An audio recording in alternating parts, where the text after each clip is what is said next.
I ask again, are you ready? Yeah. He is ready. I am ready. Let's hit plays of the week. And we'll begin plays of the week with Penn Trafford. Where else? Because a week after setting the Warriors rushing record, Tasso Whipple had another huge performance for PT, going for nearly 200 yards on the ground, including a long touchdown in the third quarter that gave his team some breathing room. It was Dave Franzek and Brian Brzezinski who provide the commentary. Let me talk to you.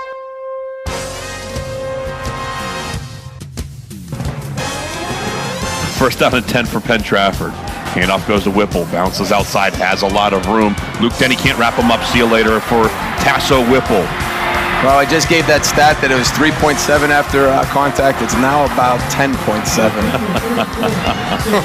Yeah, that one's going to go for 67 yards.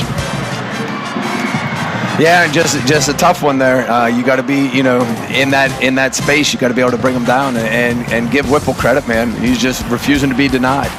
Good blocking, and that first tackle, got to try to just hold him up and let a buddy get there to rally. Got to be disciplined on your angles, and unfortunately for Norwin, unable to do so, and give PT credit coming out where they kind of left off in the first half.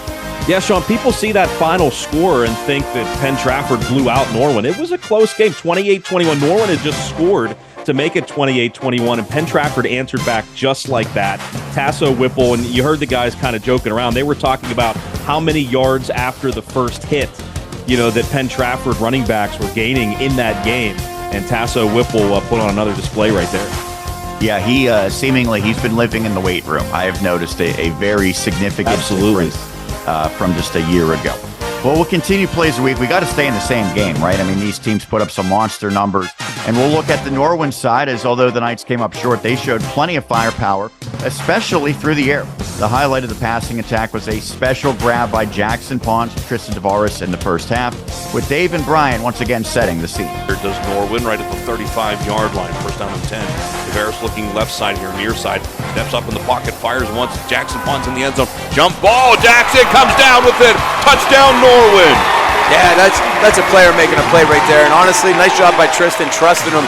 Sean, is you got mossed still a thing? Because if it is, that should have been on it last week. That was incredible. Now, you may notice a little bit different. We had to use the huddle footage. At Norwin, we have to share a window well with the team video. So, unfortunately, sometimes we can't quite get to the corner of the end zone, so we had to lean on huddle there a little bit and put Dave's call in there.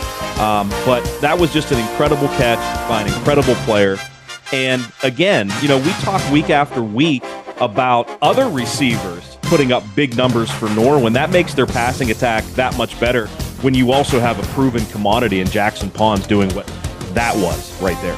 Absolutely. He is a good one, and I probably could have picked another 10 or so plays of the week from that game, but we'll just leave it at one apiece for Penn Trafford and Norwin. Instead, we'll shift to Greensburg Central Catholic, and it was the Centurions who made up a game a bit late against the Clareton Bears, and Tyree Turner and Pete Mazawicki were a big part of that, as their connection in the fourth gave GCC some life. Myself and Jack Ridenhour detail that play. He did say that they had some players out with eligibility issues earlier, and now they're back closer to full strength, and it's made a difference on a team that has a smaller roster, as that's a nice feed and a stop on a dime. Touchdown, courtesy of Mazawicki, 15 yards. And Mazawicki getting a little bit of redemption. He's struggled at times this evening, but coming up big there with great hands, fantastic focus, not to mention the footwork, able to stop there on the dime and then swivel, find his way into the end zone and get a late score. But my question is, Sean, is it going to be enough? Well, to answer Jack, unfortunately, it was not enough for GCC, but a great effort. And again, Tyree Turner started to get it going through the air. And you always think Turner to Crosby, but they've got some other weapons. Landon Honick had a touchdown. Mazawicki as well, finding pay dirt in that loss. We'll continue plays of the week with Jeanette and the Jayhawks. Well, they've wasted no time in getting on the scoreboard in recent weeks. They continued that against Riverview. It was Noah Sanders who showed his quick strike ability, battling through injury for a long sport to seconds into the game, with Brent Wiggum and Anthony D'Annunzio painting the picture. Moulton going to hand it off to Noah Sanders, and he's got a hole right up the middle across the 35, and Noah Sanders breaks the touchdown run on the opening play of the evening for the Jeanette Jayhawks. Well, Brent, Noah Sanders picked up where he left off last year. In last year's game against Riverview, he scored the first 2 times he touched the ball. Well, tonight he touches it 1 time and he finds the end zone. And just like he was last week, wearing that device on his hand, basically playing with one hand, finds his way all the way into the end zone, 51 yards for the Jeanette touchdown. Sean, I mentioned on last week's show that Tom Pallone was looking for a quick start 2 weeks ago against Charleroi. They got it. Kamani Brown, first offensive play touchdown. And it happened again last Friday. First offensive play, Noah Sanders goes for a touchdown against Riverview to set the tone immediately.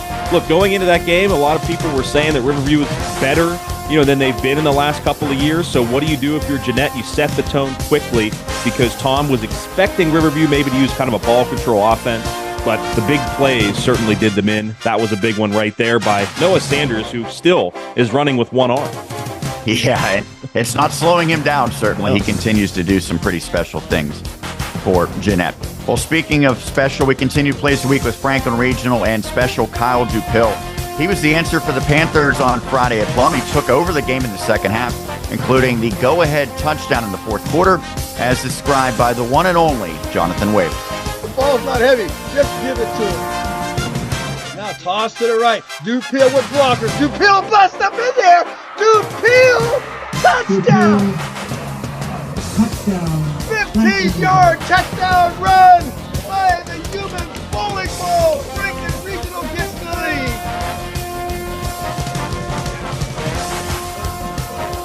Yes, indeed, Paul Brown. The ball's not heavy. Kyle Dupill says, I'll carry it as often as I can. The lead goes to F. Marcus. They led 3-0 at the 3:50 mark of the first quarter. The Panthers have trailed since then.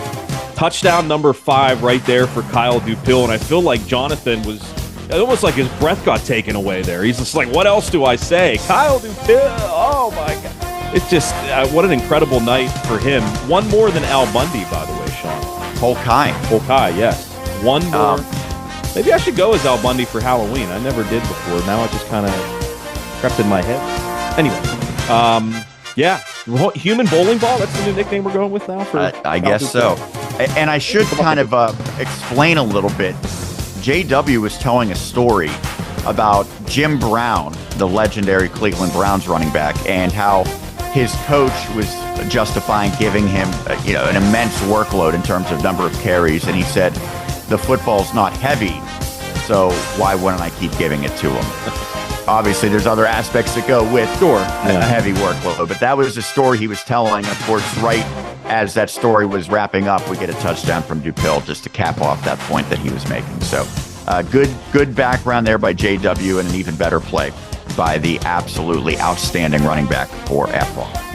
We'll wrap up Plays of the Week with a college entry for Seton Hill, and it was a rough day offensively for the Griffins, as we talked about. But Dimitri Whitehead provided a big play in special teams. His kick return accounted for the only points on the day against Gannon, with myself and TJ DeStefano on the call. 30-yard field goal extends the Gannon lead, 16-0, latter stages of the third. Whitehead got some room, turns it upfield. He's got the 40, gets a block. Whitehead trying to make a house call.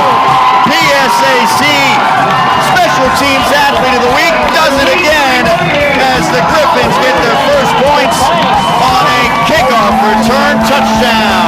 There we go. No flags on the field, right? So we're all good. Offense hasn't been able to do anything. We talked about the running the special teams, and that's a big way there. And the Griffins on the board now via special teams. Somehow, some way, they needed it. Yep. And about 93 yards. We'll wait for the official scoring on it. But a house call from Whitehead. He has made such a massive impact on special teams all season long. It's officially 93 yards.